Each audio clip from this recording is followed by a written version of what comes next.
Put a smile on your face when you're moving from place to place. Good morning, good morning, morning, good morning, morning.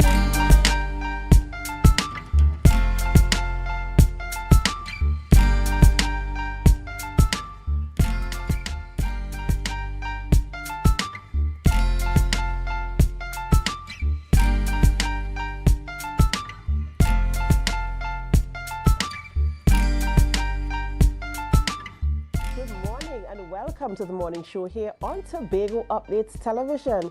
It is Thursday, 13th March 2025, and as we continue to celebrate International Women's Day, I am Adana Kambi. We're coming to you live from the Port Mall here in Scarborough, Tobago, and what a beautiful day it is. This is the day that the Lord has made. We will rejoice and be glad in it. And as you are aware, we continue to have beautiful guest co-hosts in our studio this morning. And it's my pleasure to introduce to you our co-host this morning, Dr. Faith Brebner.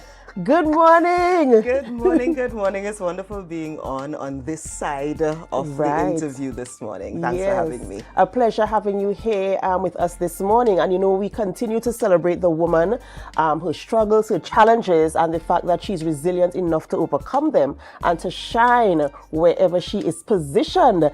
And so, of course, the honor is mine to have you in studio with me this morning as we go through the conversations this morning, highlighting some of our beautiful women. I mean, when you hear the term, when we celebrate women, I think we should celebrate women every day. But when we have the period to celebrate women, what does that mean for you? Certainly, it means highlighting the fact that women are different, and different is good. And it means highlighting the femininity that comes from a woman. Femininity can be strong, as we will talk to some of the ladies this morning. Yes. Femininity also can be quiet, soothing, comforting, and it's trying to figure out how we are able to do all of those things together collectively and still come out on top and still be resilient and still do all of the things that we have to do. And so I'm excited about this week, and I want to congratulate Tobago Updates for having a week like this, ensuring that we really are highlighting the good work that women have been doing in Tobago. Of course, and we will continue to highlight them as much as we can, even after we come out of International Women's Day. I mean, what we take pride in here is ensuring that all of Tobagonians have a space that we could celebrate all who we are. Ladies and gentlemen, we do hope that you could stay with us throughout the entire programming as we go through the conversations this morning. But before we get into those talks, we head on over to the news in 90 seconds.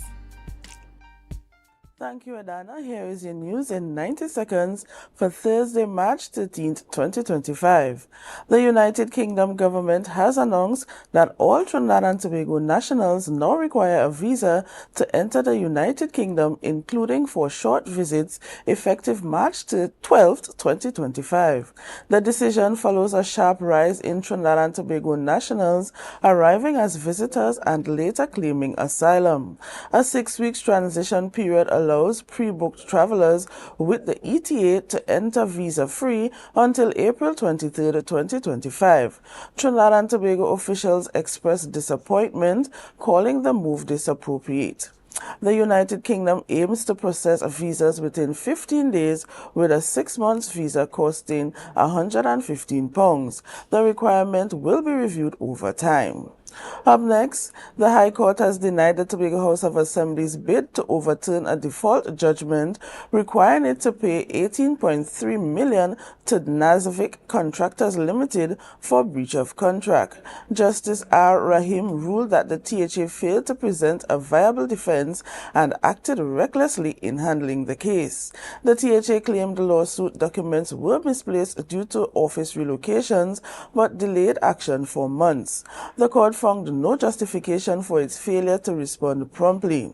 The THA must now pay the full amount and cover the legal costs to Nazvic Contractors Limited. And finally, the shores of Tobago embraced a monotonous occasion as the world luxury resident at sea, the largest private residential yacht, arrived at Scarborough Port yesterday. This historic visit marks the first time the vessel overnighted on the island, signifying a milestone for Tobago's tourism industry. The yacht is set to depart Tobago at 8 p.m. tonight. And that was your news in 90 seconds.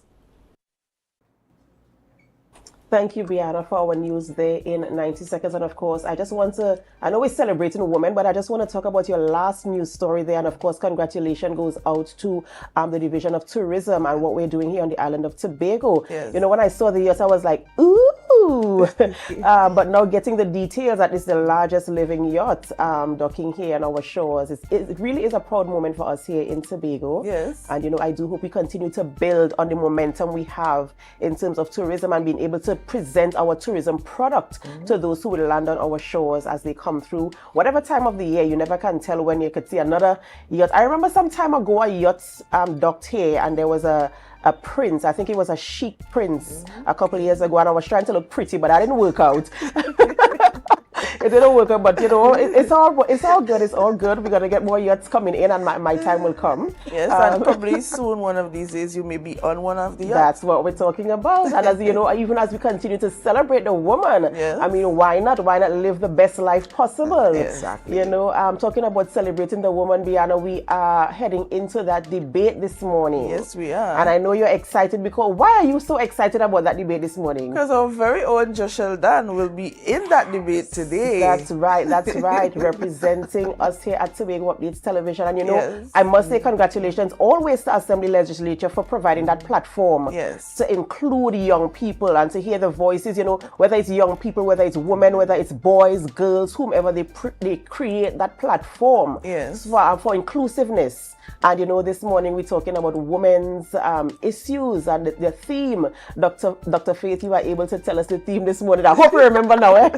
Certainly. Well, you know, I hope I remember because I was actually one of the facilitators who helped the women who would be debating today. So I'm excited to go and just look at them and to see them flourish. But they will be talking about period poverty and how we in Tobago can help treat with period poverty. Yes. So we're talking fully women's issues. We're talking about your menstrual cycle and the economic and social and all of the other things surrounding that. So I am excited to listen to them and to see if they were paying attention when I did the facilitating a couple of days ago.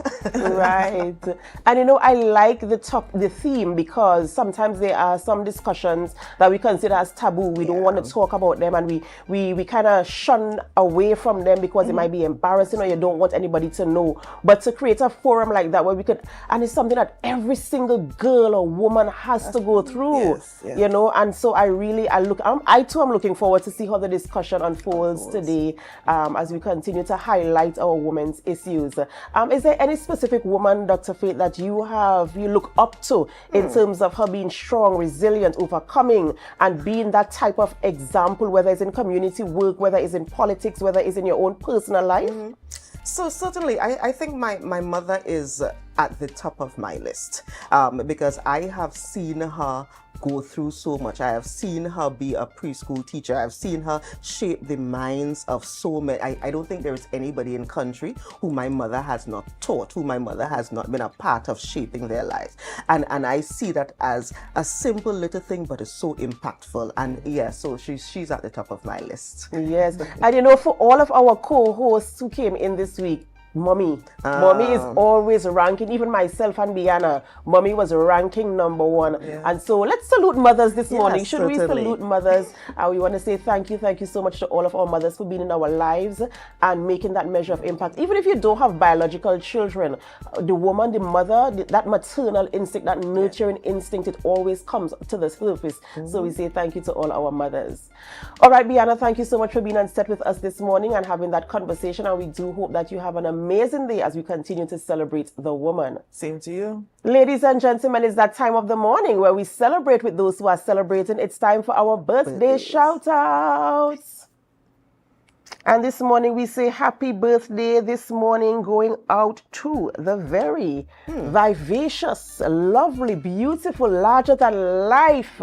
If you don't know who this is Miss Vaughnette Bigford, and she's celebrating a birthday today. And from all of us here at Tobago Updates Television, we say happy, happy, happy birthday to you. We do hope that you have a wonderful birthday, not just today, but the entire birthday season. However you choose to celebrate, we do hope that you have an amazing time, that you experience love, joy, and everything that comes with celebrating a birthday. So happy birthday to you. And our next celebrant, another a really strong female, doing her thing there in her field, Miss Misha Trim. She also is celebrating a birthday today, and we say happy birthday to you, Misha. And we do pray God's blessings upon your life. We do hope that you have an amazing, amazing birthday today. We pray that as you continue to celebrate, that you feel the love, the joy, and everything that comes with celebrating a birthday.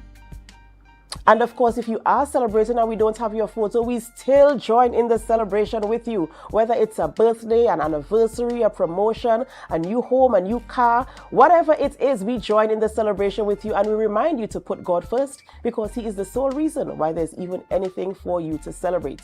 And of course, as we continue talking about the woman today, Dr. Faith, who do we have on our rundown this morning? Certainly. So we have three lovely people who will be with us this morning. The first up is Miss Cindy Ramnarine, who's the principal of Bishop's High School, and of course we'll be talking about women in education.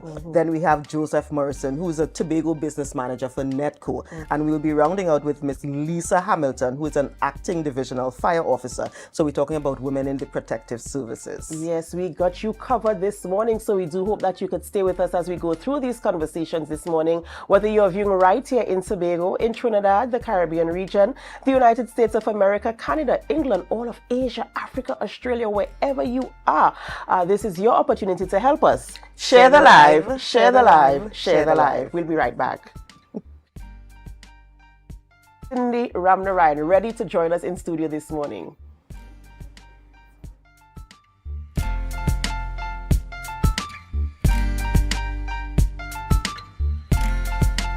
Tobago, let your voices be heard. The Tobago Special Needs School Committee is inviting you to a series of public consultations on Monday, March 17th, 2025 at the Signal Hill Secondary School, and Wednesday, March 19th, 2025 at the Goodwood Secondary School from 5 p.m. to 8 p.m. Come and dialogue with us as we aim to build a brighter future for Tobago's special needs community. For further details, follow the Facebook page of the Division of Education, Research and Technology. When the game is on, you don't want to miss the best moments. With AMPLIA TV, you can enjoy our ultimate sports package and watch your favorite games on the go. Stay connected and informed with sports news, scores, and stats with AMPLIA's fastest internet speeds. Up to 1 gigabyte fiber internet, you can stream riveting football action, cricket, NBA games, and much more. With AMPLIA, it's game on. Visit amplia.co.tt or call 800-4663. AMPLIA. Do more, live more. Want to get better? Where to start? What kind of exercise to do? What to eat? How to get restful sleep?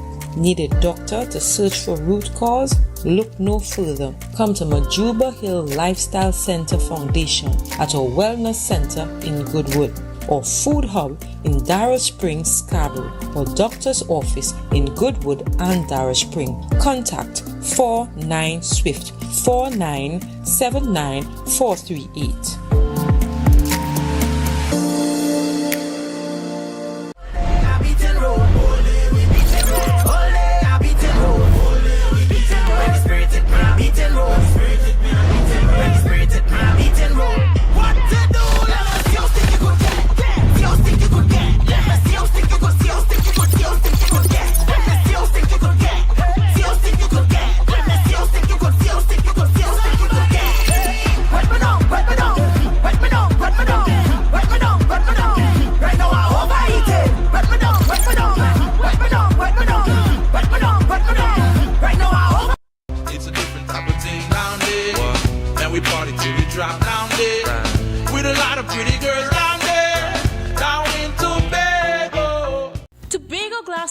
Has been a leading name for over 37 years in the glass and aluminum market in Tobago. We provide an extensive range of high-quality, innovative aluminum and glass products for commercial and residential use. Competitive prices with superior and professional services by committed employees who are guided by rigid quality standards. Tobago Glass Supply specializes in the manufacture and installation of glass and aluminum products that are essential to today's homeowners and the business environment. We are engaged in marketing, sales, and installation of a variety of products. These ranges from windows and doors to necessities such as mirrors for homes and vehicles, designed and manufactured in-house or imported.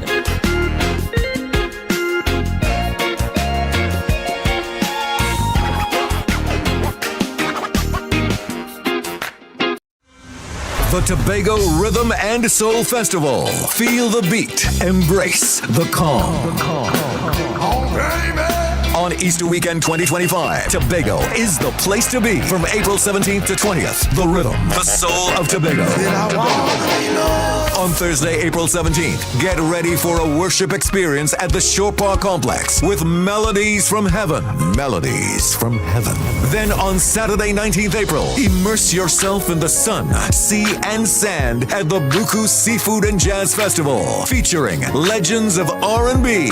On Sunday, 20th April, we bring the curtains down at Parade Grounds, Dwight York Stadium for Fusion. Get your tickets on islandetickets.com now or visit TobagoFestivalsCommission.com for more info. Tobago Rhythm and Soul Festival 2025. Feel the beat. Embrace the calm.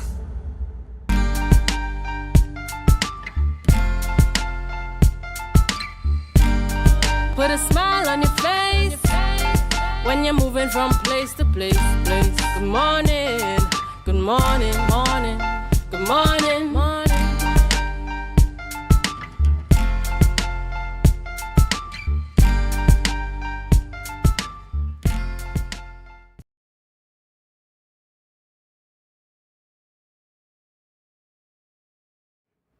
Welcome back to the morning show, and with us this morning on set is Miss Cindy Ramnarayan. Welcome. How are you this morning? Thank you. Thank you for having me. It's a pleasure having you here. So tell us a little bit about what do you do? What do I do? Yes. Well, I am a principal of Bishop's High School.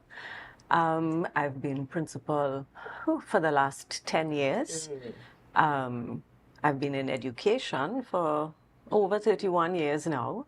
Wow. Yes, and I think I ran from education before entering. I come from a home of educators, and thought, you have to break out. But it kept calling, and that's what I do. I have a heart for service, and that has just been my inspiration all along. The children have been why I continue to do. And as I think I grew in principalship, it wasn't just the children, but then my teachers became, my inspiration as well. So, and 31 years in education is a very long time, and 10 years as a principal. And we have seen how education has been reforming. We have seen how children have been responding to education, and especially coming out of COVID. Yes. We have seen so many different things happening in the space. How were you able to manage your responsibility as principal, ensuring that order was maintained and that there was a space for teaching and learning that was comfortable for both the teacher and the students? I know that's a difficult one. I look as if I put you on the spot. I'm sorry, but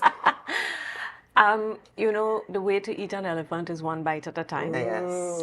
And really and truly, that's what my team and I had to do, because it wasn't about the principal. It's never about you.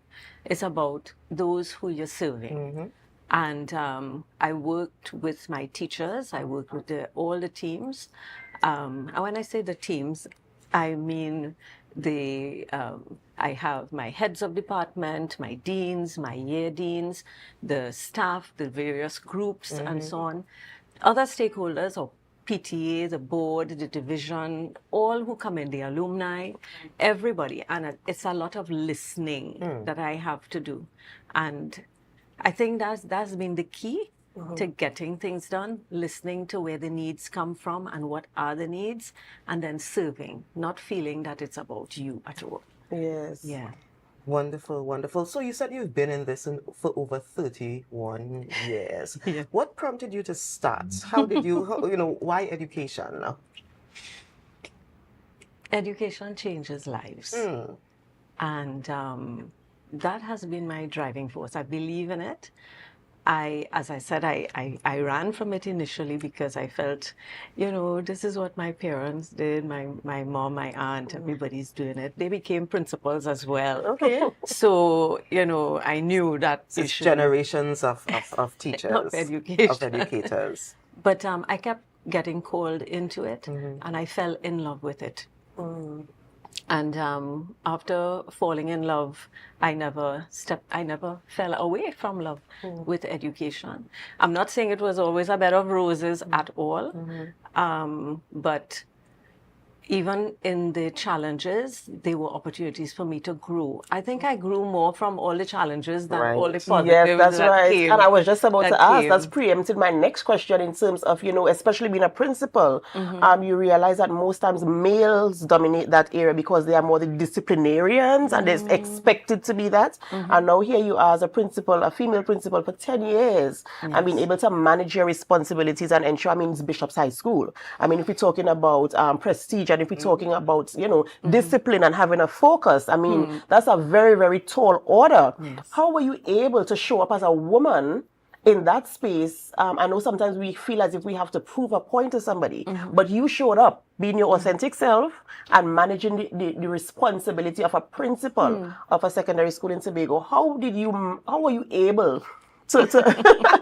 am I being a little bit I'm pulling this morning, that's right? all right. That's all right. How were you able to manage all of those expectations and responsibilities? You just show up and you get it done. You just do it.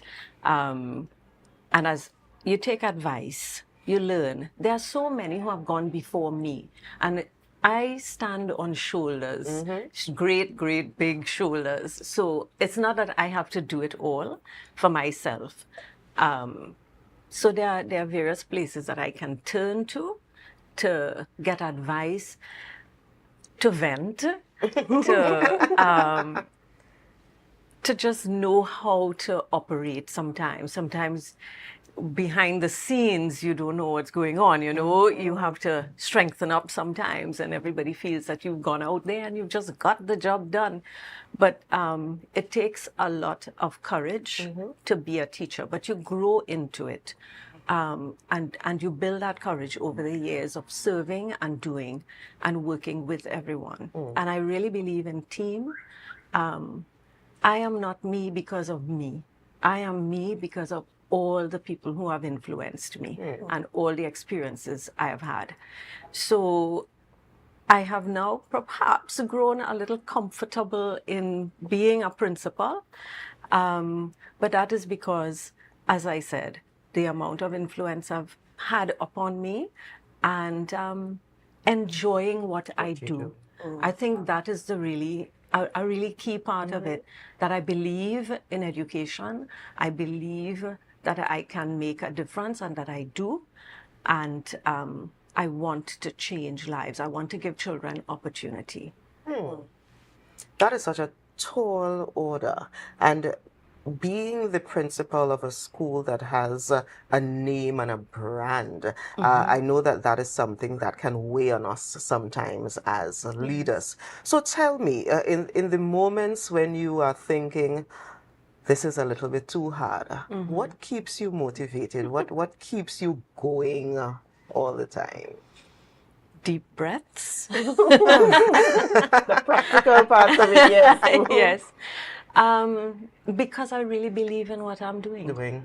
I really believe that on my work and the work of all teachers is critical. Teaching others about service even is a critical part, and we see how the world is spinning these days. I think our jobs have become even more important than they may have ever been. There are many, many challenges. I think one of my greatest challenges is in getting opportunity for all children, to ensure that all children can achieve and have the opportunities despite their background or, whatever circumstances they may be facing. That's one of the biggest challenges. But I think knowing my challenges as well and reflecting on them also gives me the impetus to just keep going. And I wish we could stay here all morning talking about this because I feel so good having this conversation with you this morning. But in closing, if you are to speak to a group of young women who are trying to achieve a goal that society says that's not for you, or that's too much for you, or that's too big for you, or you can't do that, what would you tell them, or how would you advise them to go about still reaching for that goal? Keep going. Keep going. Keep going. Go where your heart leads you. And there's nothing to stop you except other people's words. And you don't have to lean on that. Focus on positivity. Focus on your strengths and growing your strengths, and let nobody step upon your dreams and trample on them. Never do that. Wow. And they have many of us around them who are working hard to make sure that we set the right example. So they have to now take their turn to do the same for those who will come after them. So I will say, always go for it. Absolutely. Really, really wise words. Because a lot of us tend to get discouraged when we look at what other people are doing or saying about the things we want to achieve, when we know in our hearts, this is what I have to do. This is what I was, like you were called into education and then you just had to go for it. So, so all of you out there this morning, we do hope that you take the advice this morning. Whatever you are doing, remember that you can do it. Once it's in your heart, go after it. There's nothing to stop you. Only yourself, and don't allow yourself to stop you. We have to go for a short break this morning before we continue conversations in studio. But before we go, there's a photo of the day. The photo of the day this morning was submitted by Kerry Walcott. Can you guess where this photo was taken? Can you guess where this photo was taken? Of course, when we come back from the break, we will reveal to you. But in the meantime, feel free to send your answers in on our Facebook live stream, in our comments, or on our YouTube channel. And up next and already in studio is Mr. Joseph Morrison of the NEDCO. He is the Tobago Business Manager of NEDCO, and we're going to be talking about what's happening there in NEDCO this morning. So do stay with us, and as you stay, we invite you to help us share the live, share the live, share the live. We'll be right back.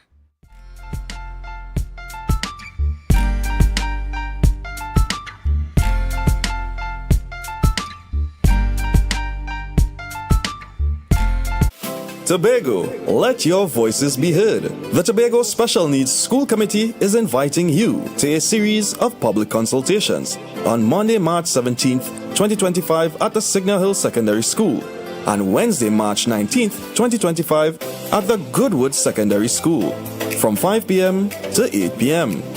Come and dialogue with us as we aim to build a brighter future for Tobago's special needs community. For further details, follow the Facebook page of the Division of Education, Research and Technology.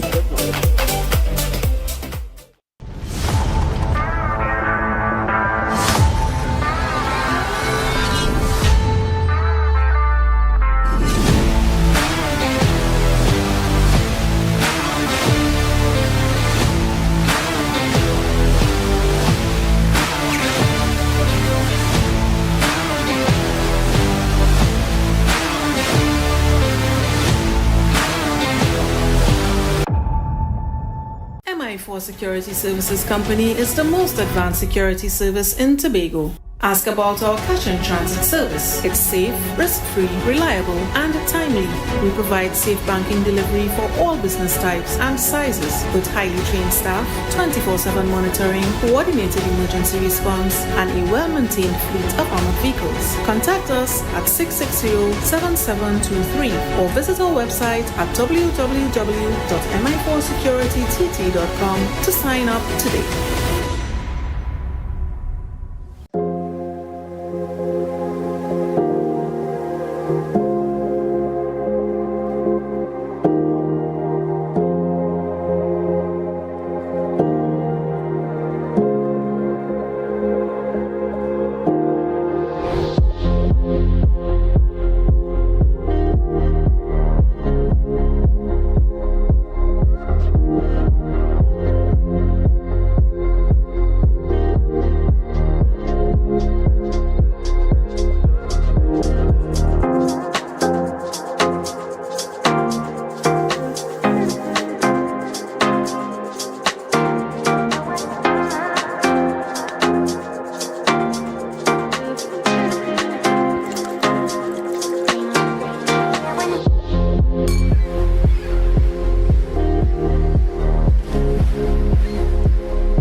put a smile on your face when you're moving from place to place. Good morning, good morning, morning, good morning, morning.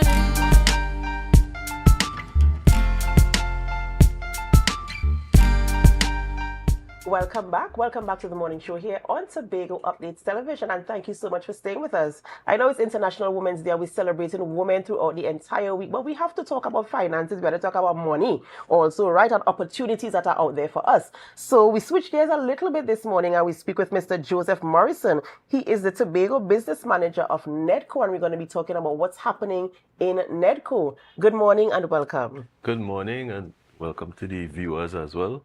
Right, a pleasure having you in studio with us this morning, and we look forward to this conversation this morning as we go through, as I mentioned, the opportunities that people are unaware of. So tell us a little bit, who is NEDCO and what does NEDCO do?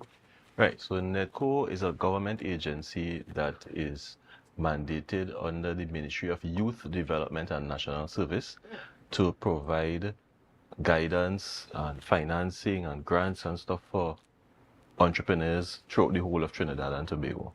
NEDCO started in 2002. It was under the Ministry of Labor back then, but over the last 3 years, the government of the Republic of Trinidad and Tobago saw it fit to move NEDCO to the Ministry of Youth Development and National Service. So there's a focus now more on the youth development. And this week, right, we are doing a lot of promotions with regard to women in entrepreneurship. Of course, staying with the theme of celebrating the woman. What are some of the services that NEDCO provides? Is it that you do, is it a loan company? Is it do you do training, mentorship? What type of services are offered through the NEDCO? Right, so NEDCO offers 4 main services. First of all, we offer advisory services where if you're interested in starting a business or you're already into a business and you want to develop the business, you can sit with one of our business advisors one-on-one and focus on specific areas of development that you think are important for the development of your business. Secondly, we offer training via workshops and webinars, and those workshops are online where you can log in the comfort of your home. You know, you can take a little time off from work from 9 to 3 on a one-day basis, and you log into the workshops, and there you get to interact with people all over Trinidad and Tobago on various topics like how to manage your cash, how to get involved in social media marketing, how to develop the marketing plan for your business, how to develop a business plan, right? You know, all those aspects that deal with how you develop your business. So we offer workshops, and of course we offer webinars where mentors can speak directly to you about how you want to develop your business in particular areas of interest. We have a grant that goes up to $20,000 to assist the micro entrepreneurs to get started with stock and equipment, right? And of course we have loans, right? Now with our loan offering, we feature mainly a vehicle loan offering, which is 100% financing for a vehicle for the business. And we also offer a loan for persons who need stock and equipment, but they don't have any security. It's called the 50-50 loan. So those loan offerings help to cover from those who have, you know, the security anywhere at all, right, down to those who don't really have the security anywhere at all to start with NEDCO. So tell us a little bit about who is eligible. What are some of the criteria that people need to have coming into NEDCO to access the grant on one hand and the loan on the other hand? Right. So with the grants and the loans, you must have a registered business. That's important. With the grant, it's a bit flexible because some people haven't registered as yet, but you can register along the way. As you're going along. Because you go onto the website www.nedco.gov.tt or www.msbgrant.com, and you can register. Even though your business is not registered as yet, you can register or apply for the grant. Right. With our loans, definitely you need to, you know, register your business either a sole trader, limited liability company, or a partnership, and you do a credit bureau search and that kind of thing, right? And you have your records to show that you've been in business for a while, although we do entertain startups, so persons who know going into business and you want to provide like a cash flow projection on how things will go, but you must have an in-depth understanding of what you want to do and how your business will operate. And once we got that information together, it's very easy for you to process an application with Netco. So we're seeing that there are opportunities on the island to get the grant funding, because you know with grants, just to be clear, grants you don't have to pay back. That's right. But the loans you would have to pay back, and you'll have to work through that. So tell us, you said that as we were talking coming in, that there were probably special opportunities for women. Yes. So tell us a little bit more about what those opportunities are. Right. So we have spent a lot of time training female entrepreneurs, even in how to generate the business idea, right? And in how to start the business. Young female entrepreneurs, persons who interested, they're not sure as yet if they want to commit the time and effort, but they want to understand how a business will operate and how to generate a business idea to create value in their community, right? And receive in exchange some kind of sustainable benefit to meet their goals, their financial goals. And we've also done a lot of work with persons who are established, women who are established, and they are whether into agro-processing, you name it. There are several areas, fashion, there are some areas that some women tend to gravitate to, and we've also seen where women have been going into landscaping, some of the traditional male-dominated areas. We've seen where women have been going into those areas, and we've been facilitating them by offering them the loan for the equipment or the grant, as the case may be. Right? Catering is a traditional area for women, and so we have done a lot of focus on preparing them to develop their business. We've also put a lot of focus on women who want to go to the next level of export. So we've partnered with Export TT to develop the export offering and capability for women in entrepreneurship. Yeah, that sounds like, quite a balanced offering there for women. And, I do hope that, our viewers, that you will come in and maximize the opportunities that are being afforded to you where this is concerned. And I know you have an event coming up, but before we get to the event, I want to go back a little bit to the loan grant situation. Sure. You mentioned also that there's a loan for a car, yes. A vehicle for the business. For the business. Does this loan apply to somebody, let's say somebody who's receiving a grant for a micro business? Yes. Can that person now apply for the loan for the vehicle for their business? How does that work? The processes are separate. So the grant process is separate in terms of the channel that you would apply through.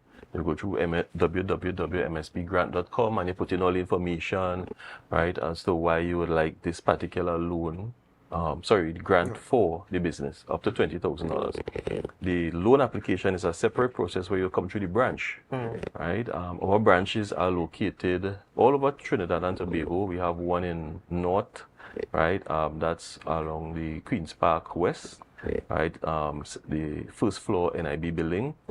We have the East branch in Tunapuna, the Central branch in Chaguanas, the South branch on Independence Avenue, San Fernando. Of course, the Tobago branch, which is at Glen Road Junction, right? Number 2 Glen Road Junction. In the Cipriani Labour College compound, we located there. So you can visit one of the branches, or you can call into one of the branches to start the application. We also have an online feature where you can go on to www.netco.gov.tt and you would insert which branch you're most comfortable dealing with. All right, so for Tobago viewers, it would be the Tobago branch you would enter. And the application will be going in, right? Your interest will be going into the Tobago branch, and we will call you now to follow up to talk about the requirements for the loan and that kind of thing.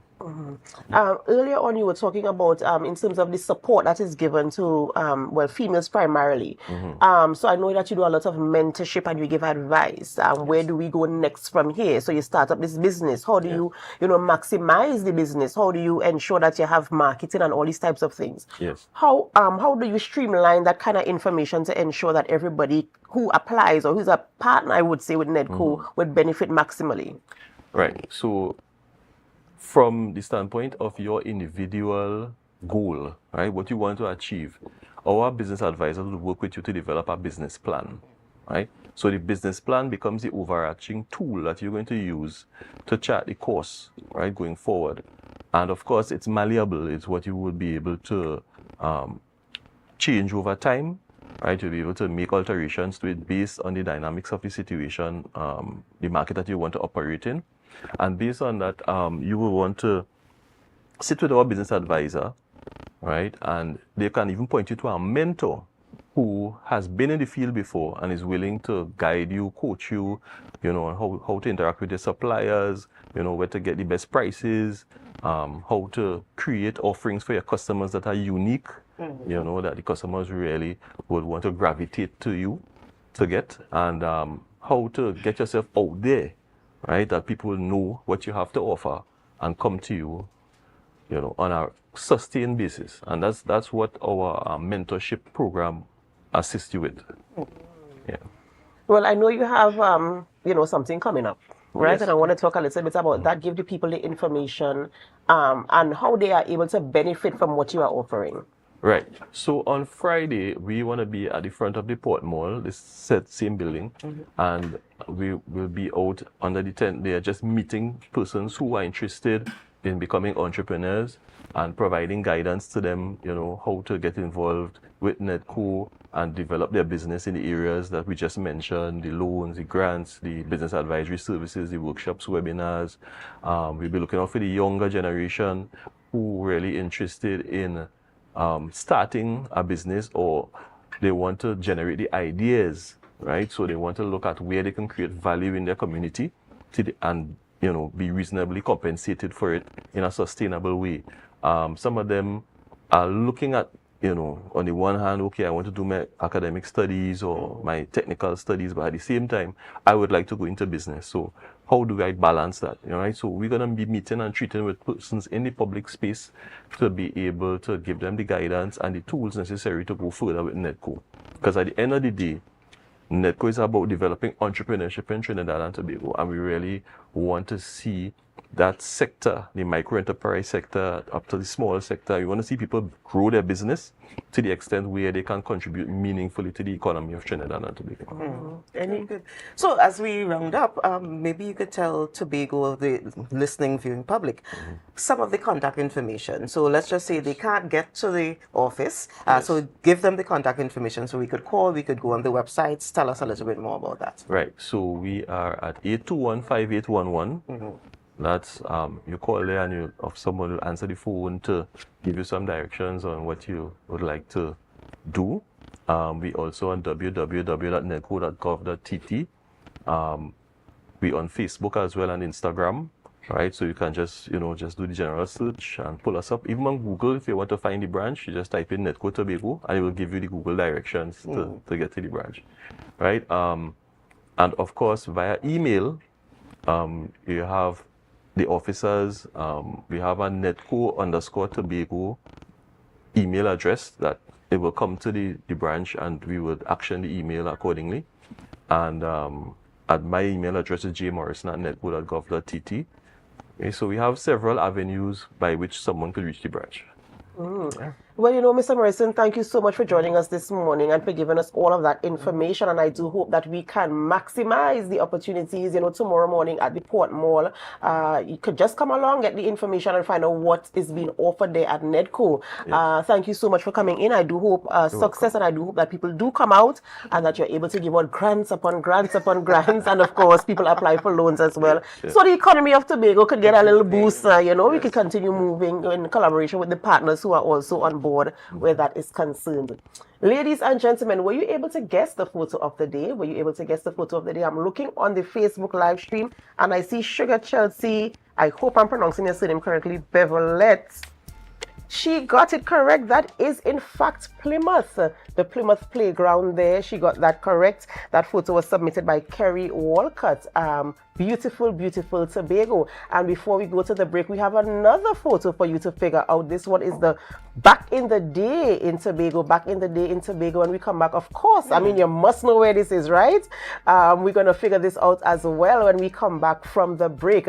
But we're so happy that you're here with us this morning. And I'm so happy to have Dr. Faith in studio with me as my co-host this morning. Isn't she doing amazing? Send some love hearts in our comments to show how much you appreciate my co-host this morning. But in the meantime, we have to go for a short break. And as we go, we invite you to help us share the live, share the live, share the live. And up next in studio and ready to go, we have Lisa Hamilton, Acting Divisional Fire Officer. We're going to be talking about women in protective services. We'll be right back.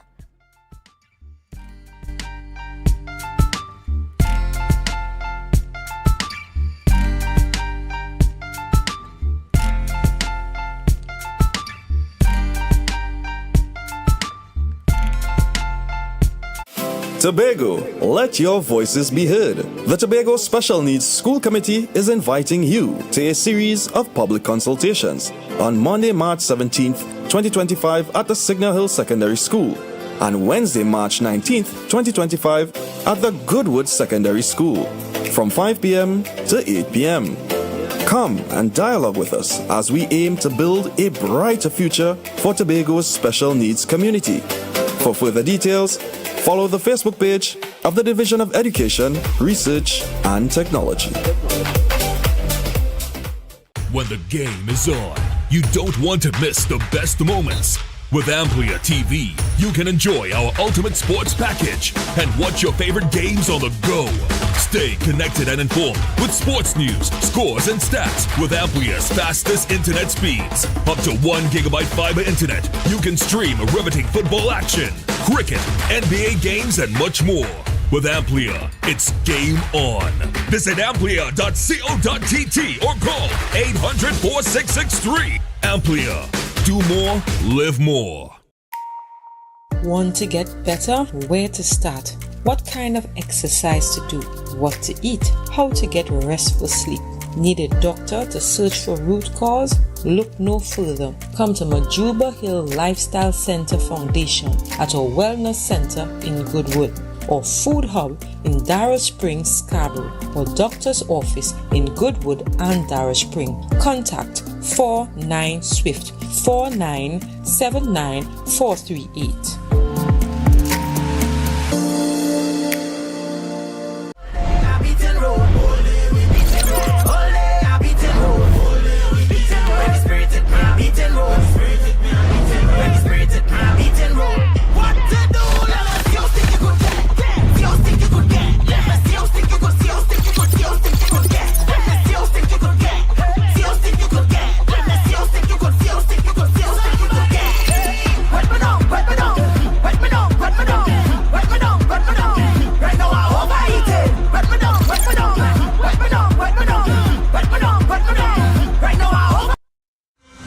The Tobago Rhythm and Soul Festival. Feel the beat. Embrace the calm. On Easter Weekend 2025, Tobago is the place to be from April 17th to 20th. The Rhythm, the Soul of Tobago. On Thursday, April 17th, get ready for a worship experience at the Shore Park Complex with Melodies from Heaven. Melodies from Heaven. Then on Saturday, 19th April, immerse yourself in the sun, sea, and sand at the Buku Seafood and Jazz Festival, featuring legends of R&B. On Sunday, 20th April, we bring the curtains down at Parade Grounds, Dwight York Stadium for Fusion. Get your tickets on islandetickets.com now or visit TobagoFestivalsCommission.com for more info. Tobago Rhythm and Soul Festival 2025. Feel the beat. Embrace the calm.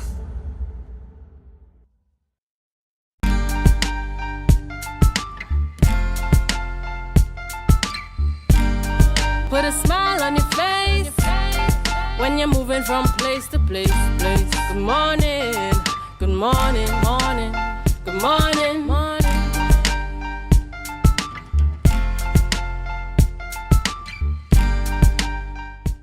Welcome back to the morning show. And with me, I have one of the top fire officers on the island. We have Miss Lisa Hamilton, who's the acting divisional fire officer in Tobago. Welcome, Miss Hamilton.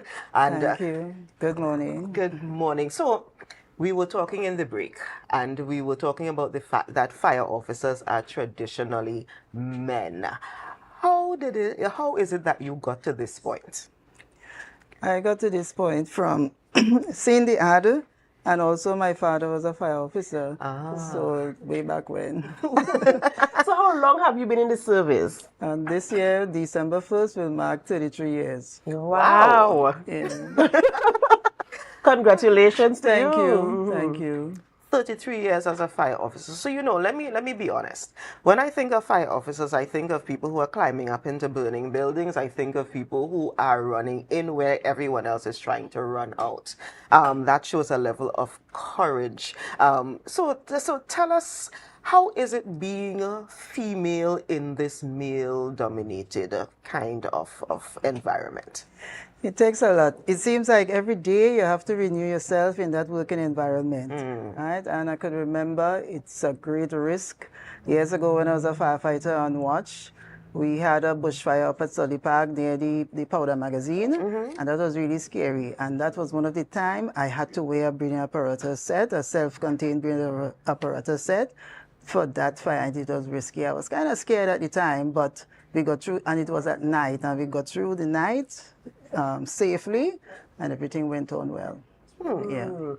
Wow, I mean, it is risky, a risky business. Fire is no joke. And you know, as Dr. Faith mentioned, you know, it's a male-dominated industry where you see, traditionally you think about going into burning buildings, climbing up ladders, dealing with all of these types of issues. How is it for you to manage in terms of the masculinity part of it, being a feminine, being a female rather, in that industry, and still having to be your authentic self, still being a woman, however, carrying out the tasks that you are responsible for? Well, it takes a lot. It really takes a lot because you have to remain physically fit. And I remember, well, when I went to train, I was really physically fit coming out from track and field. I used to play some netball and basketball as well. And that helped me through, especially the first 10 years in the organization.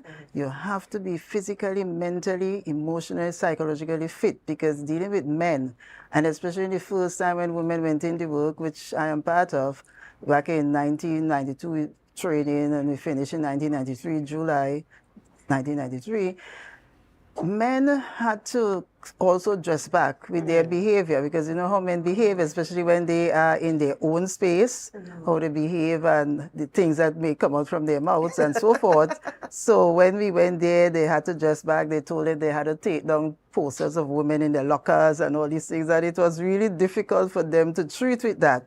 So the teaching was hard for us as well because they didn't comply with women being there. And I think still for today, it is difficult for men, especially when they see women rising in the organization.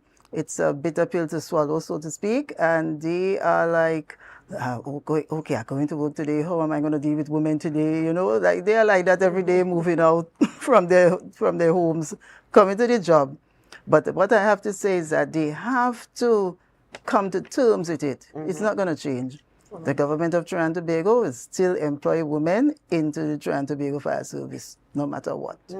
They have to deal with it. And you know, I just want to read before we continue. Question is coming from on our Facebook live stream, coming in here from one of your supporters, somebody who's supporting you here, Lisa Hamilton, girl from Plymouth. She has done well. Gillian Lewis, Yvette Lyons Fraser were also pioneers, and this is from Miss Thirtica Williams coming in this morning, giving you that measure of support this morning. Oh my, that's touching. Yes, that's really touching. And woman to woman, it's really, I have to embrace it. That's right, that's right. And as we're talking about woman to woman and how touching it is, sometimes we get accused, I will use the word accused, of using our emotions to guide us. However, that is who we are. Innately, we are nurturers. We operate from a place of feelings. True. How have you been able to allow your emotions to help you to make decisions that in the end worked out for all involved? Because you don't always want to be logical and hard, but sometimes you have to apply the human touch. So how have you been able to balance that? Sometimes I get emotional. Sometimes people say I was easy to vex, but I think that's a defense mechanism that I have going for me.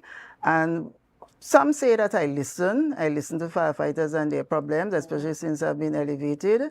And I also show a sense of concern because we are all humans. Things happen to us. We go through stress, all kind of situations. We have children, family, friends, even your extended family. Sometimes somebody will reach out to you, you never know.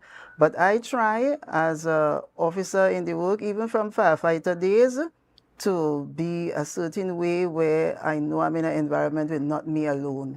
There are other people there, and you have to show the respect there. And I think this is where we are even breaking down in society as well, where discipline and the lack of respect. I show respect to a person, no matter if they are older than me, younger than me, it doesn't matter.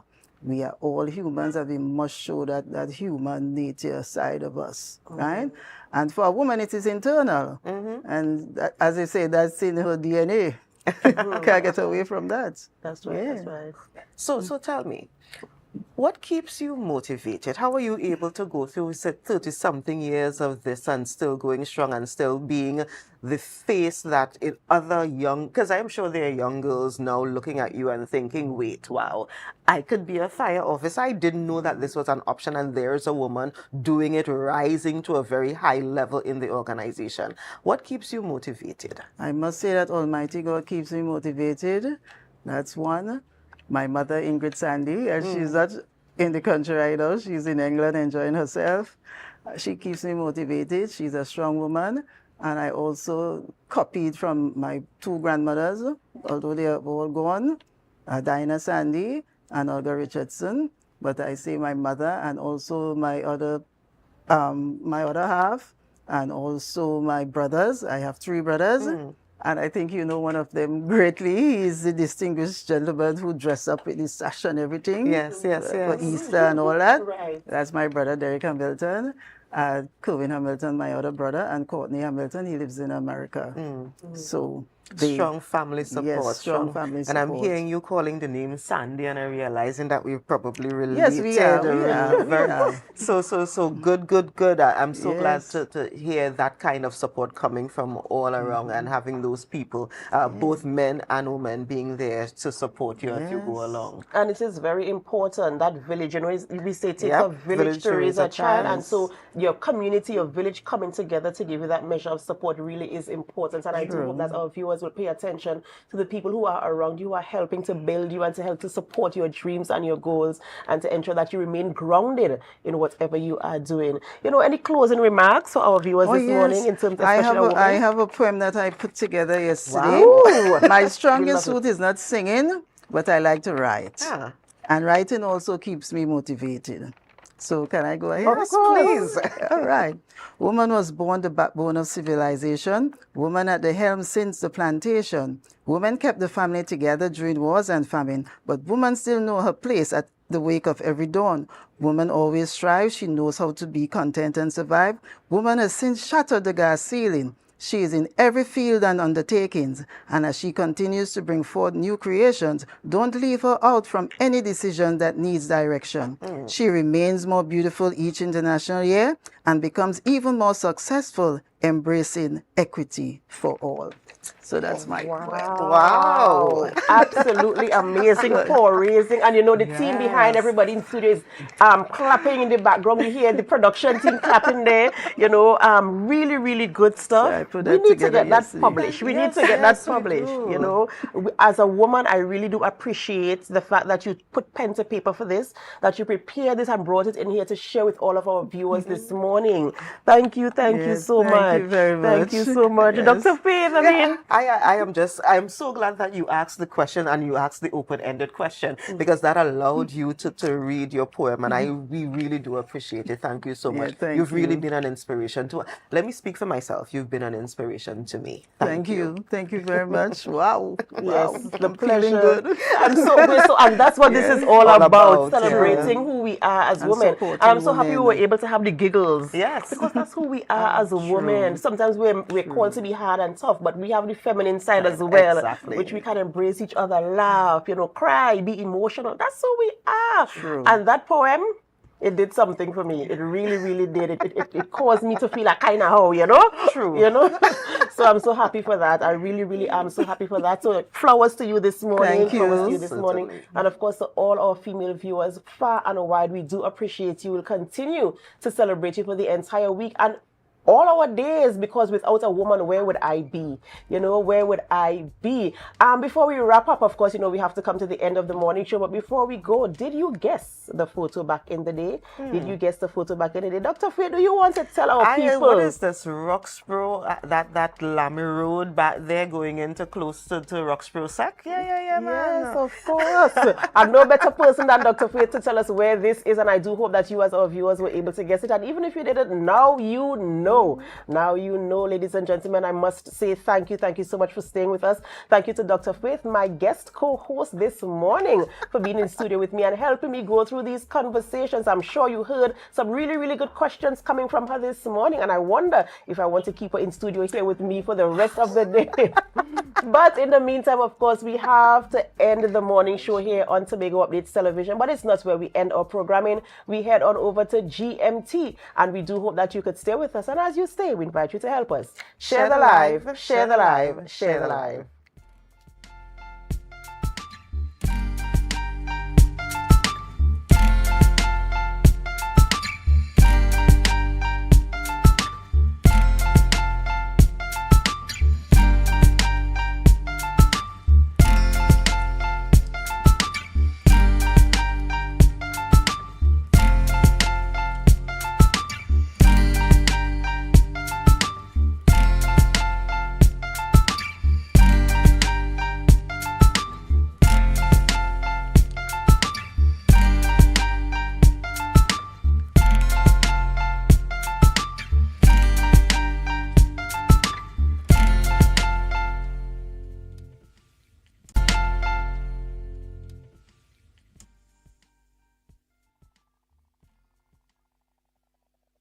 International Women's Day to all the women in Tobago and out throughout the world.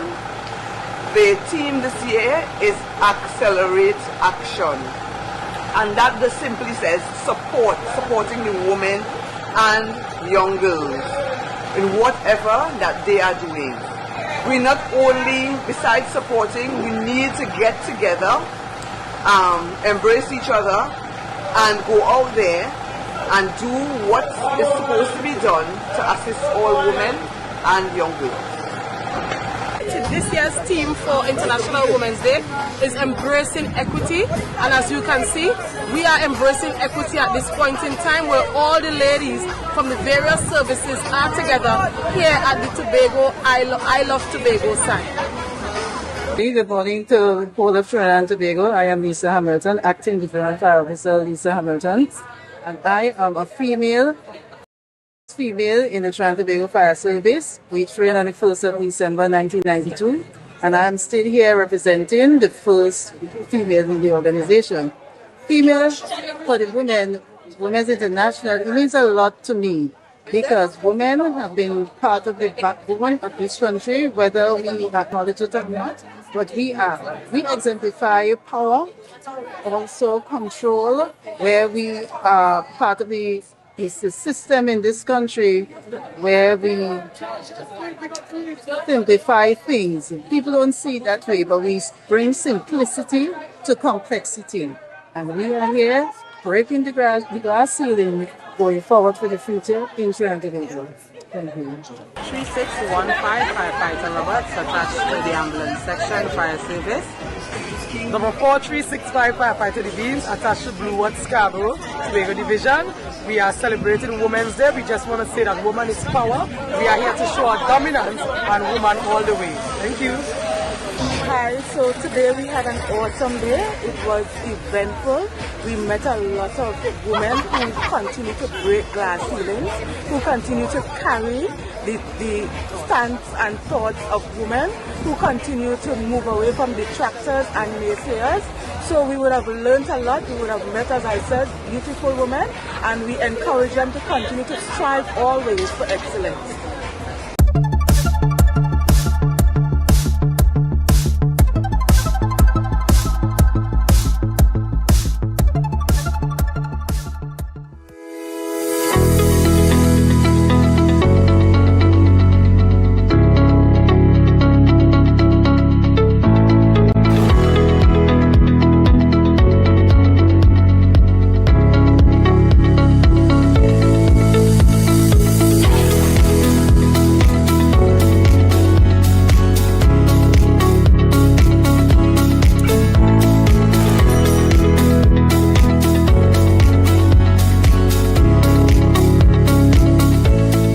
I think with this facility having been down for about 10 years or somewhere thereabout, I think it's an excellent initiative and that it was recommissioned.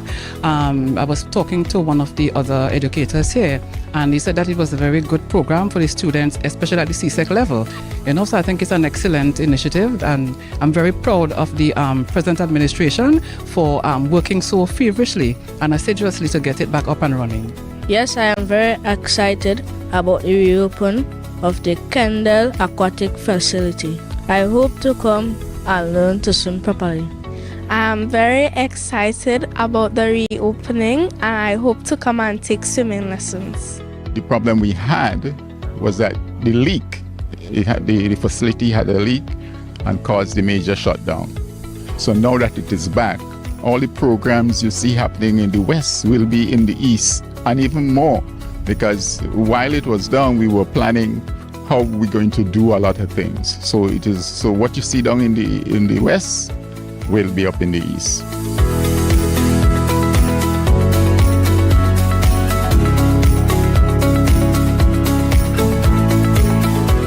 I'm challenging you all for us to work with agencies such as the YMCA in having an even more robust and inclusive program so that we can ensure by a defined date all Tobago's students and young people can actually swim. You should not live on an island and not be able to swim. And with what we are seeing in terms of climate changes, what we are seeing in terms of the battle with the sea on our coasts, all of our young people from as early as possible should learn to swim. This pool belongs to you. It is a space for your families to bond, for your communities to gather, and for individuals to focus on their health and wellness. Whether it's a child learning to swim for the very first time, an athlete training for the next level of competition, or a senior enjoying low-impact exercise, this facility caters for everyone.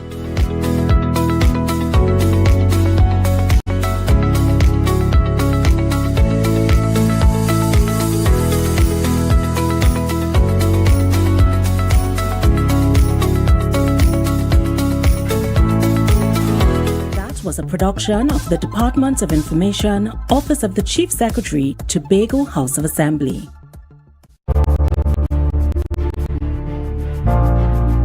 You're viewing Tobago Updates Television, your exclusive gateway to Tobago, broadcasting the beauty of this island paradise to the world.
To Good Morning Tobago right here on Tobago Updates.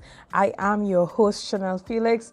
And whenever you see me sitting here, it's because we're about to have those conversations that you want to have while I ask those questions that you want asked. But this morning, we are continuing with our International Women's Week session here on Tobago Update. So what does that mean? That means that we are chatting with a number of powerful, impactful women from Tobago that are dominating industries and sectors. And of course, I have a co-host that's going to be joining me this morning so that we can have those conversations. But we're going to hold a bit on that. While you're probably guessing who my co-host might be, let's have our news in 90 seconds. Now, the United Kingdom government has announced that all Trinidad and Tobago nationals now require a visa to enter the United Kingdom, including for short-stay visits effective March 12, 2025. The decision follows a sharp rise in Trinidad and Tobago nationals arriving as visitors and later claiming asylum. A six-week transition period allows pre-booked travelers with an ETA to enter visa-free until April 23, 2025. Trinidad and Tobago officials expressed disappointment, calling the move disproportionate. The United Kingdom aims to process visas within 15 days with a 6-month visa costing £115. The requirements will be reviewed over time. Additionally, the High Court has denied the Tobago House of Assembly bid to overturn a default judgment requiring it to pay $18.3 million to Nasvik Contractors Limited for breach of contract. Justice R. Rahim ruled that the THA failed to present a viable defense and acted recklessly in handling the case. The THA claimed lawsuit documents were misplaced due to office relocation, but delayed action for months. The court found no justification for its failure to respond promptly. The THA must now pay the full amount and cover legal costs for Nasvik Contractors Limited. And finally, the shores of Tobago embraced a momentous occasion as the World Luxury Residence at Sea, the largest private residential yacht, arrived at the port of Scarborough yesterday. This historic visit marks the first time the vessel overnighted on the island, signifying a significant milestone for Tobago's tourism industry. The yacht is set to depart today at 8 p.m. And that was our news in 90 seconds. And now this morning, it's time for us to reveal our guest host this morning. This morning, I have the privilege of sitting in studio with a young woman in politics that actually sits on the minority bench this morning, dressed in pink, very bright and shining this morning. We have Miss Petal Benoit. Good morning. Mrs. Petal Benoit. Good morning and welcome. Good morning, Chanel. Good morning, Tobago, Trinidad and Tobago. I am really delighted to be here as your co-host celebrating this special edition of International Women's Day. Excellent. And we are happy to have you. Usually you are on that side, but as a guest. So this morning, we are here to offer all the support that you need, and seeing you switch roles and be co-host this morning. But even in your own capacity, you have done great things to, from being a young person coming up in politics and accounting and setting new standards and breaking glass ceilings. For you, how important is it to be a part of series like this as we celebrate and embrace women in different industries? I think it's very important because we need to show other young women, particularly those coming up, that they can achieve anything. So, there's this favorite verse that anything you put your mind to, you can achieve. And I think when they see other people excelling, that are their neighbors, their friends, persons in society and community, it motivates them to want to achieve as well. Excellent. And this morning, we also have an amazing guest that's joining us online. Yes, we do. All right, and do you want to introduce our guest this morning? Sure. So this morning we have a powerful lady joining us, and she's a powerhouse in ministry who has planted churches across the region, impacted lives through media, and she has also written several books. She is Apostle Jill Selkridge, and I hope that I pronounced that surname correctly. So this morning we want to welcome Apostle Jillian. Thank you, ladies, and thank you for the invitation to join you this morning, and also just welcoming everyone in Tobago. Just happy to be a daughter of the soil of Tobago, and happy to be with you. Excellent, excellent. Now, you are no baby to this ministry thing. You have been in the game for 20 years now. Well, I mean, I would assume that your walk with Christ would have begun a lot earlier than that. But when it comes to building ministries, regionally, internationally, you have been doing this for the last 20 years. Now, when we look at the time that you would have started, that's 20 years ago, that was still the time where the philosophy that women should sit and be quiet, and women should not preach, and women should not lead in ministry, and that men are the head. That was the philosophy during that time. So tell us about how difficult it was for you to break into ministry as a woman leader, and how has that transition been ever since, especially now that we have evolved to a totally different time? Wow, excellent question. And I was, preparing for this session and thinking about the same question. And do you know what helped me is that prior to doing ministry, I was one of the first persons to start the government agency, the Small Business Development Company in Tobago. That's where I started off. And I had just been fresh out of UE, and I would go to all the villages in Tobago helping to launch and to train persons and to help them find financing for their businesses, etc. I would have been there in the time of the deceased Honorable Mr. Charles. And so that really, really helped me. And then I moved to Trinidad and I headed the agency in San Fernando. And I would represent the country in St. Lucia and the OAS meetings, etc. And I feel that that would have really helped me, to see first the needs of people. Now, you are right. I gave my heart to the Lord at age 12, and I had very great parents. My father was a pastor and elder, and I think looking at him, that helped him to train me as a speaker. Anytime I had to speak, he vetted my speeches, etc. But never ever in my wildest dreams did I think that I would be there going to the nations, going to Africa, going to the UK and speaking. I just never thought. But when God spoke to me, God spoke to my heart. I was in my office that day and he said, it's time to resign from this job. And so it was so strong because it wasn't my desire. So I knew it was God. And he said, yes, it's time for you to do what I made you to do, what you were born to do.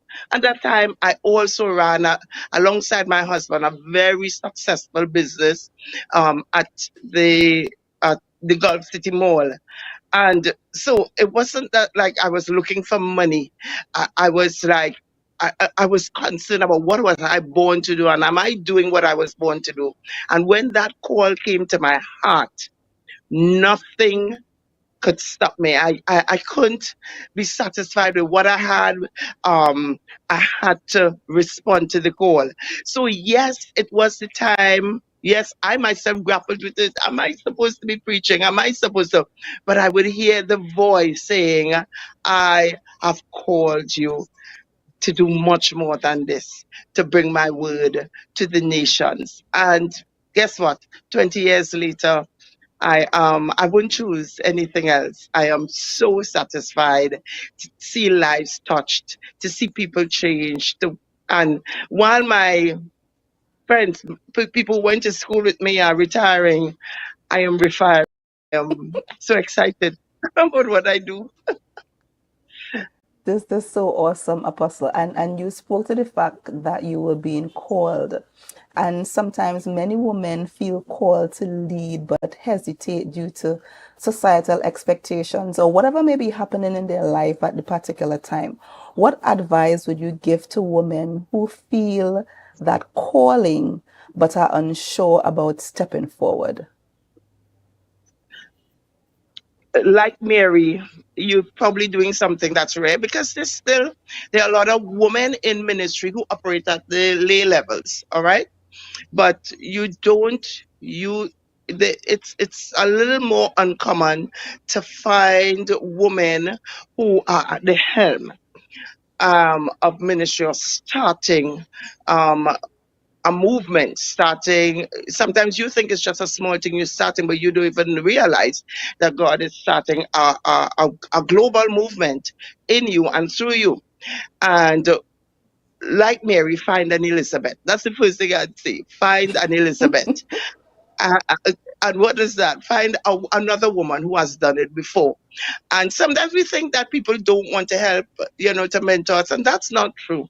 That's not true. I make myself available to any woman or man who feels the call to do business, to do ministry, to do business also.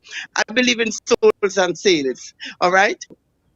I say for a mentor who has walked that road before you, who has done it before. They help to prepare you. They help to galvanize you because you will have to be strong. The doors are not going to open easily. Sometimes you're going to kick them in. Sometimes you've got to come back and keep knocking in the face of no's.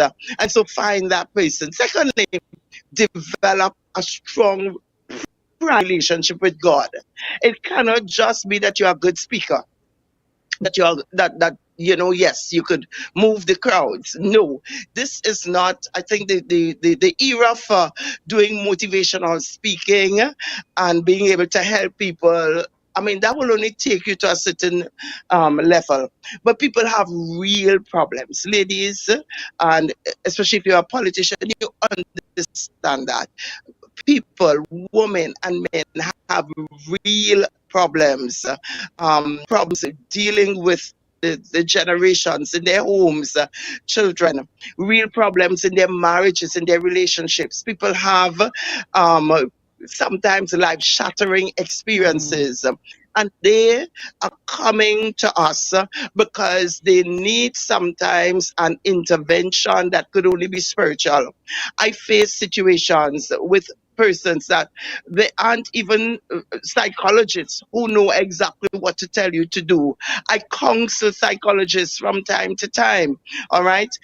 Because at some point in time, people realize that life is spiritual, and therefore there are some things that will only be dealt with successfully with the spiritual dimension. And so you have to have a strong, unmoving relationship with God, and everybody can have that. Every single person can have it, men and women. And so when you're called to do that, you need that, because Excellent. sometimes your very own self, sometimes yourself, you start saying, probably I'm not enough, probably I didn't hear it well, probably this is not for me, because you're going to be tested. You're going to be tested. You're going to be tested sometimes by the people closest to you, by the people who said that they will follow you. All right? You're going to have some Judas in your life, man, but that's okay. Right. That's okay. You learn out of my unswerving faith in God, I have a God that I can go to and I can open my heart to and I could listen to the Holy Spirit and get directions. And before long, you realize I take a sleep, I get up tomorrow and I'm ready to go again. And the answers come as I press into God. And then just keep believing. I'm just one for being optimistic. I really believe that with God, nothing is impossible. Nothing, nothing. I don't care if it is cancer. I don't care if it is rebellion that you're dealing with. It really doesn't matter. It is nothing for God. And out of that place of relationship with Him and that strong belief that this thing is going to work for my good and for the good of others, you keep moving and you keep doing well. And yeah. Excellent. And I mean, marriage in itself, I have heard, not from experience, is already difficult as is. And it seems that marriages in the church, and specifically in ministry among pastors, apostles, bishops, tend to be under fire. How do you manage having to be a strong leader while being a quote unquote submissive wife and having a successful marriage? Great. So the first powerful question, wow. The first thing that I want to say to the person who is going to take any position of leadership, whether nationally or locally, once as a woman, it is twice as hard for you as it is for a man. That's why any woman who makes it at the highest levels, there is a level of strength that you have to walk in order for this, for you to do this. And what do I mean? You still, being a wife is extremely demanding. A wife, just ordinarily, to keep a man happy, it's not the easiest thing. To take care of your children. So you still have to cook, very likely. You still have to be on top of the children's homework, and even when your spouse is supportive, being a woman is hard work. But you still will have to meet all the needs of your congregants. And for me, I have multiple congregants in different nations. All right. And at the same time, take care of home. So what do I say to any woman who is ambitious and thinking of going to the highest levels, or you know that you're called to operate there? Faith in God, 1. 2, be very clear that anything that's worth having, you have to be willing to fight for, to have it and to maintain it. And fighting, I'm not talking about fighting people. I'm talking about doing what you can do, doing the best that you can do to walk spouse, to support your spouse in what your spouse does, to give him the respect, make sure that you don't emasculate him, make sure that you are doing all that you can do, and making sure that you really believe in God. So you spend the time in prayer, and you spend the time in prayer for your marriage. And having done all you could do is stand after that. But I want to speak to that woman. I keep shifting. I want to speak to that woman who has done all that, and still the marriage may not have stood. You may not have been able to have a successful marriage. Still keep your focus going. Keep your head high. Keep trusting God, because a marriage is dependent on two persons. And every marriage that fails is not necessarily the fault of both persons. It takes two to tango. It takes two to remain married. So you still do everything you can. You know what you're supposed to do. Submit to that man, support that man. I give God praise today for my husband, is Fahrenheit, the gospel artist. He's also a powerful preacher and minister. I thank God for him. I thank God for our marriage. I bless God.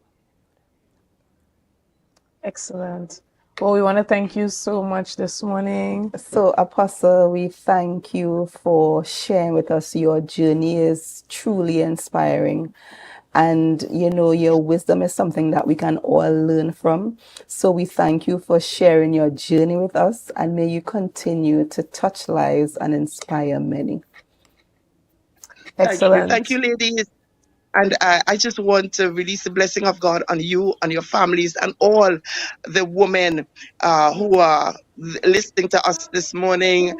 I want you to please know that our world is changing before our very eyes in unprecedented ways.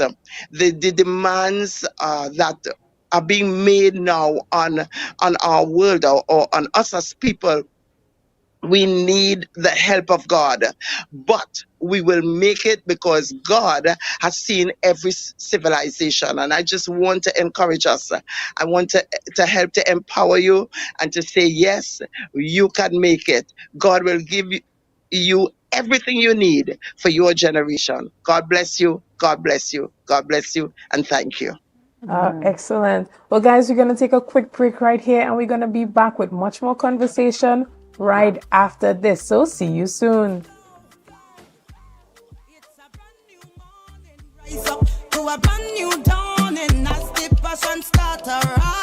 MI4 Security Services Company is the most advanced security service in Tobago. Ask about our cash and transit service. It's safe, risk-free, reliable, and timely. We provide safe banking delivery for all business types and sizes with highly trained staff, 24/7 monitoring, coordinated emergency response, and a well-maintained fleet of armored vehicles. Contact us at 660-7723 or visit our website at www.mi4securitytt.com to sign up today.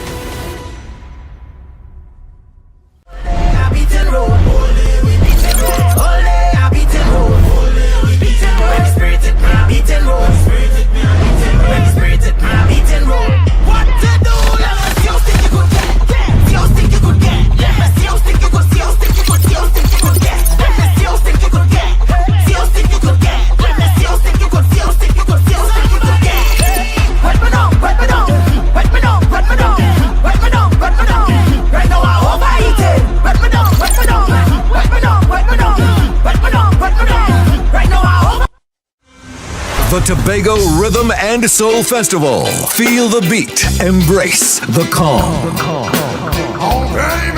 On Easter weekend 2025, Tobago is the place to be from April 17th to 20th. The Rhythm, the Soul of Tobago. On Thursday, April 17th, get ready for a worship experience at the Shore Park Complex with Melodies from Heaven. Melodies from Heaven. Then on Saturday, 19th April, immerse yourself in the sun, sea, and sand at the Buku Seafood and Jazz Festival, featuring legends of R&B. On Sunday, 20th April, we bring the curtains down at Parade Grounds, Dwight York Stadium for Fusion. Get your tickets on islandetickets.com now or visit TobagoFestivalsCommission.com for more info. Tobago Rhythm and Soul Festival 2025. Feel the beat. Embrace the calm. Want to get better? Where to start? What kind of exercise to do? What to eat? How to get restful sleep? Need a doctor to search for root cause? Look no further. Come to Majuba Hill Lifestyle Center Foundation at our Wellness Center in Goodwood, or Food Hub in Darrow Springs, Scarborough, or Doctor's Office in Goodwood and Darrow Spring. Contact 49 Swift 4979 438. Tobago Glass Glass Supplies has been a leading name for over 37 years in the glass and aluminum market in Tobago. We provide an extensive range of high-quality, innovative aluminum and glass products for commercial and residential use. Competitive prices with superior and professional services by committed employees who are guided by rigid quality standards. Tobago Glass Supplies specializes in the manufacture and installation of glass and aluminum products that are essential to today's homeowners and the business environment. We are engaged in marketing, sales, and installation of a variety of products. These ranges from windows and doors to necessities such as mirrors for homes and vehicles, designed and manufactured in-house or imported.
So good morning again and welcome back to Good Morning Tobago as we continue our special coverage of International Women's Day 2025. And today we celebrate women who are making an impact in business, wellness, and leadership. And our next guest is someone who truly embodies this spirit.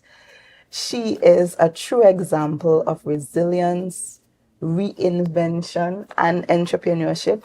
She started her career as a systems engineer, a field where women are still underrepresented, and has since successfully transitioned into the business world as the owner of Oasis Juice and Salad Bar. Her journey is a testament to the power of taking risks, embracing change, and following your passion. So this morning we are pleased to be joined by the owner of Oasis, Miss Glenys Wint Lawrence. So welcome. Thanks for having me. Good morning. Good morning, and it's a pleasure having you. Thank And sitting and chatting with you in this capacity. Usually, we're ordering our salads or juices, and we say this is the lady that takes all of our money every lunchtime here at the Port Mall on the second floor at Oasis Salad Bar. Now, you would have really tapped into a niche where persons started transitioning into trying to live a healthier lifestyle. So you really took advantage of that as it relates to entrepreneurship. Tell us about why it's important, as persons in business, not just women, to understand the climate and understand how to position yourself to benefit from that. I will say you look and see what is needed, what persons need in this society that we're in, what is the desire of persons. People normally express this very by the way, but if you pay attention to what they're saying and what they're asking, it will give you an idea of, is that a niche market? Is it needed? How many persons are doing it? How many are not? But me getting into salad and juicing in Tobago was because I came and there was no salad bar. And I love salads. I eat a lot of salads. And that's how it began.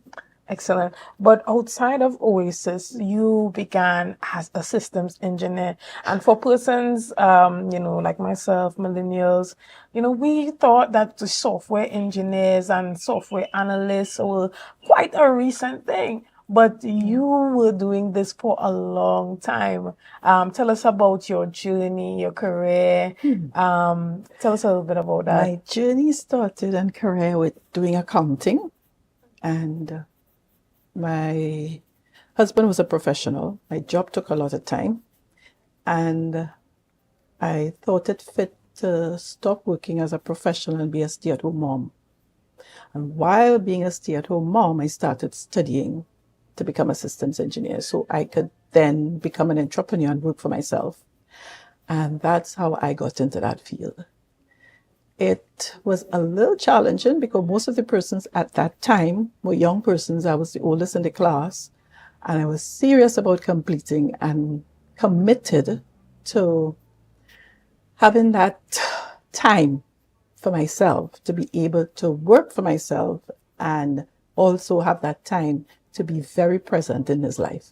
Awesome. Yes. So what inspired you, or what inspired that shift from engineering to entrepreneurship? I remember one day being in a gym, and I think it was between perimenopause and menopause. And after a spin class, I was sitting there talking with another young lady, Paula Henderson, and she said, "What's happened?" And I was explaining to her, and she said, "That's why I'm studying nutrition." I said, "You are?" She said, "Yes. So we could take care of ourselves. Doctors don't know nutrition that well." And she gave me all the details and all the information. I looked into it, and there began my health coaching and studying to become a nutritionist so I could take care of myself and my health. Because to be healthy, fit, you can conquer any job. Excellent. And so we know you and your husband as being somewhat of what we call a power couple. He's a pilot and you were in engineering, systems engineering. So how were you able to strike that balance between having two extremely powerful careers? Let us know, because you said you did eventually leave and became a stay-at-home mom. The timing was right. That was God's doing. He retired just about the time I began this. He's not fully retired. And he was there to support me and help me all through it all. Without him, none of this would be possible. I mean, the staff, some of my family members, my aunt, Geraldine Leader, Makachi Leader, and everybody else who saw my vision. Because sometimes you can have a vision and nobody else sees it. I was discouraged initially, but being a powerhouse, as you put it, it really takes patience with each other and seeing each other's vision and other people seeing it, and that coming together made it happen. What would you say are some of your high points or your high points as you ventured into entrepreneurship and the opening of the Oasis salad bar and juice? I would say the embracing of it all from a lot of customers, sometimes on very tough or hard days, and you express that to them and they say, no, we need you. You need to be here for us for lunch, you know. That has really pushed me to keep striving and keep continuing. It was really a high point when we had challenges to get produce, and they will still come and they say, just make me anything. Once you make me something, I know it will be healthy. You know, those are high points to me, that people are satisfied with what we offer. Excellent. And well, we want to take this time to thank you for venturing into an area that had not been ventured into before, and having the vision and expressing that vision to the persons in your inner circle, and doing it regardless of the no's or the persons who may have said, well, this is a KFC and Royal Castle people. They're not going to come and spend all that money on a salad, and they could just go by the market and make a salad. But everything that comes along with having these new fresh ideas. But I'm sure that this is something that you saw worked well outside of Tobago. How important is it for women, particularly women who want to be in entrepreneurship, who want to lead, to try their best to get that international exposure that is needed to help shift their perspectives? Travel, read, divine intervention, talk to God. He downloads a lot of vision, but mainly traveling, finding people who have done it and done it well, following them, getting in contact with them. I think that really, really will augur well for that. Excellent. And so as it relates to women and the importance of personal growth, personal development, and specifically you said the importance of health and wellness and just taking care of your body. There are women who would say, well, I cannot afford an Oasis salad every lunchtime. What advice do you have for women as it relates to maintaining that femininity, but also maintaining their health and their physique? Well, affordability. Having a budget and sticking with that budget will help, because we have to do the same thing. We would love to provide certain things, but then prices go up, prices go down.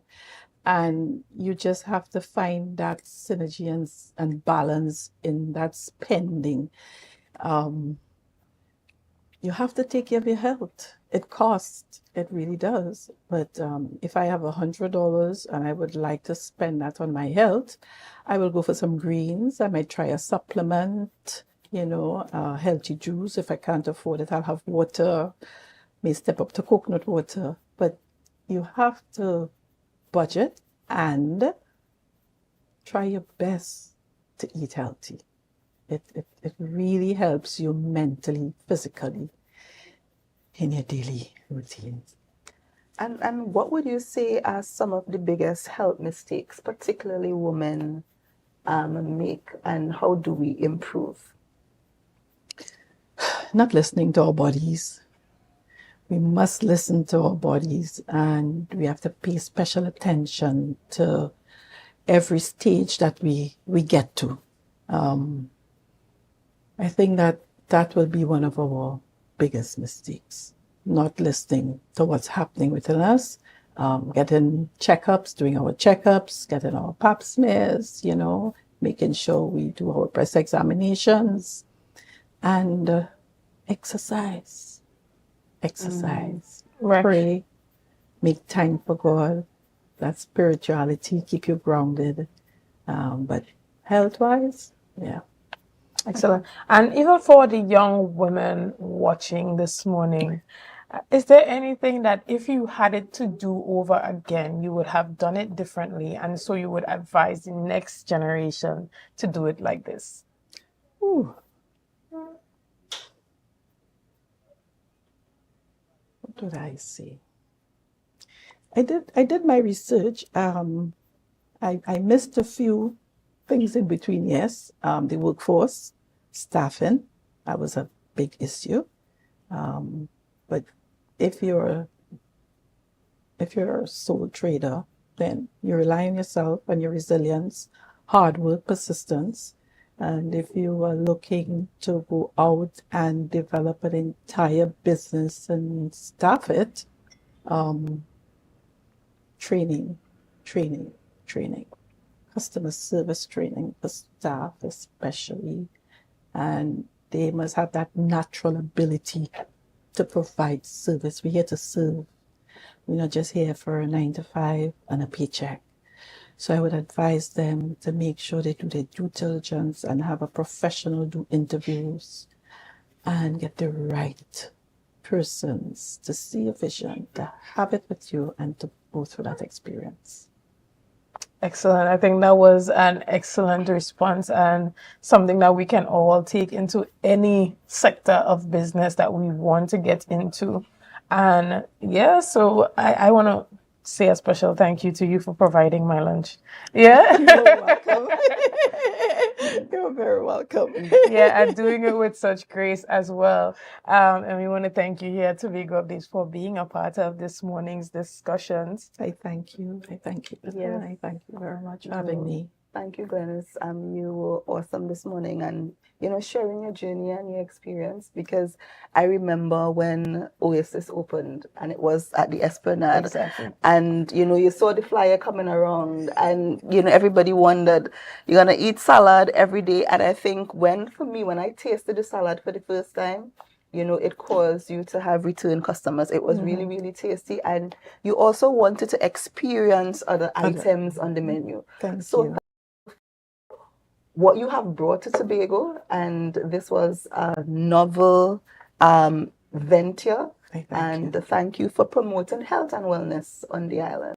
Yeah, Our best wishes to you. And let me just say, you have also caused me to step up my salad making game. Lovely. Because now I have pecans, cranberries, feta cheese, very all nice. of these things in my fridge. So when I'm making my salad at home, I cannot reduce my standard. Just right, the I have lettuce. to maintain the Oasis standard. So Blessings. you have raised the standard of how we think about salads, because before it used to be tomato, cucumber, lettuce, carrots, right? So now we have exotic salads at home, and so when we are not home and we can't make it for ourselves, we know we got to run You by just balance Oasis. those proteins, fibers, and you're good. Excellent, excellent. Well, guys, unfortunately, we have to round up the discussion this morning because I am going to be a part of that women debate, women in leadership debate that's happening at the Assembly Legislature this morning. And we have a number of our Tobago Updates women that are going to be a part of that debate. We have a young lady, Jo Sheldon, that you often see here on Tobago Updates. We also have Mrs. Jewel Green George, who does the book club club. She hosts the book club here on Tobago Updates, and a number of other outstanding young Tobago women. I know that Corey Nancis, who is also the technical advisor at the Division of Tourism, she's also going to be a part of that debate. We have as the presiding officer Miss Kimmy Potts, and a number of popular faces that you tend to see around here in Tobago. So we look forward to supporting the young women this morning. Now that's starting at 9. That means I'm already late, but guess what? I'm gonna be there regardless. I am speaker number 15 this morning, and we are talking about period poverty and all that can be done here on the island of Tobago to reduce period poverty. Again, I want to say thank you to my co-host, Ms. Petal Benoit. You did an excellent job this morning. Thank you very much. It was an honor being here. I am delighted as Tobago Updates, and I must commend Tobago Updates for this initiative. It's a really good one, celebrating women, and let's keep pushing forward. Excellent. And again, to all guests this morning, you did excellent. So we want to thank you for being here, and we know that your friends and family watching are very proud, and you did a great job at representing the Oasis Salad Bar this morning. So guys, we want to thank you so much for being a part of this morning's discussion. I want to thank you for your likes, your shares, and your comments, and all that you have been doing to make Tobago Updates the #1 broadcaster here on the island of Tobago. Again, guys, be sure to stay tuned because that debate is about to start. All right? Have a great day.